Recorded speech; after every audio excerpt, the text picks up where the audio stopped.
As you prepare to get ready for this meeting with Vice President Vance today, we know that the U.S. is urging Canada to increase defense spending. There are now reports that NATO's chief is calling on NATO members to increase defense spending to 5% by 2032. Are you prepared to do that? A couple of things. One, the way we look at defense spending is from the perspective of security of Canadians. So first, and in a more dangerous and divided world. So first and foremost, we have signaled and we've started to take serious action, including with over-the-horizon radar and with troop presence, air, land, sea, cyber in the north, but securing Canada's Arctic, securing our borders, greater participation as required with our allies. So all of those are coming together. The question, I've had this discussion with a number of other leaders, G7 leaders just over the last 24 hours, the importance of starting with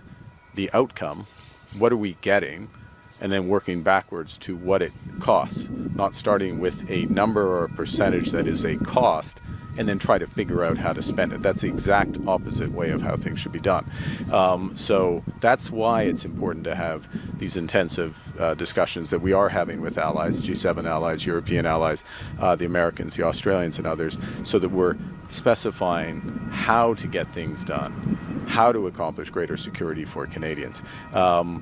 But it goes back to a question that was asked earlier, which is, why don't you have a budget tomorrow? Well, the reason you don't have a budget tomorrow is one of the reasons is you're having those discussions. We are having those discussions and determining what's necessary, how we're going to get there, what the fiscal implications are. All that points to a full budget. Thank you. To that point, with your economic experience as a former governor of two central banks, why not present Canadians with a budget at the very first opportunity? Well, this is in fact based on my economic experience. There is not much value in my judgment, and it's considered judgment, and it's judgment based on experience, that there is not much value in trying to rush through a budget in a very narrow window, 3 weeks, with a new cabinet, effectively a new finance minister, just reappointed, but a new finance minister, rush that through, for example, in advance of the NATO summit, which happens after Parliament rises. So the NATO summit, 23rd, 24th, that is going to be a very important event for the security of Canada, but also it will have fiscal implications. It will have budgetary implications for Canada. That's one example.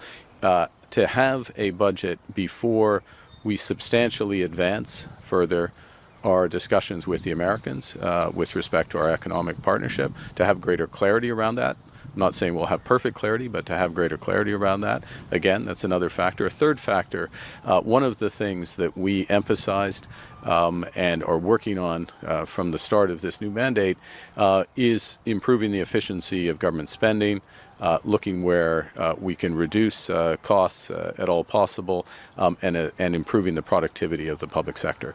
We are launching that those set of initiatives, having greater visibility on that as we prepare a budget. All of those three factors, so defense spending, the economic outlook, including the tariff relationship with the United States and the efficiency, all of those coming together, we will have a much more comprehensive, effective, ambitious, prudent budget in the fall. You do these things right, and that's what we're going to do.